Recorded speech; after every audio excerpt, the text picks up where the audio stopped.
Hi అండి, welcome back to great Indian kitchen.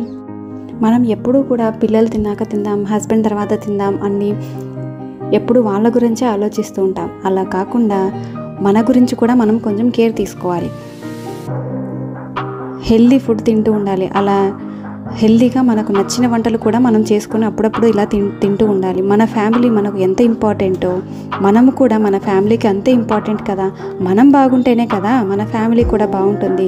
కాబట్టి healthy food టైంకి తినండి, హ్యాపీగా ఉండండి. దీనివల్ల మెన్స్ట్రువల్ సైకిల్ వల్ల వచ్చే మూడ్ స్వింగ్స్ అనేవి కూడా కంట్రోల్లో ఉంటాయి. దానివల్ల మనం కూడా డల్ అయిపోకుండా యాక్టివ్గా ఉంటాం. ఇలా సెల్ఫ్ కేర్ అనేది చాలా ఇంపార్టెంట్.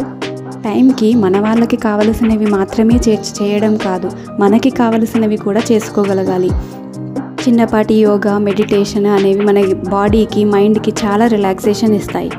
నేను కూడా ఇంతవరకు సెల్ఫ్ కేర్ అంటూ ఏది తీసుకున్నది లేదు, కానీ ఇప్పటి నుంచి చేసుకోవాలి అనుకుంటున్నాను. నాకంటూ కొంత టైం కేటాయించుకోవాలి అనుకుంటున్నాను. మీరు కూడా అలాగే చేసుకుంటే బాగుంటుందని ఆశిస్తున్నాను. Thank you for watching. More power to you all. Next వీడియోలో కలుద్దాం.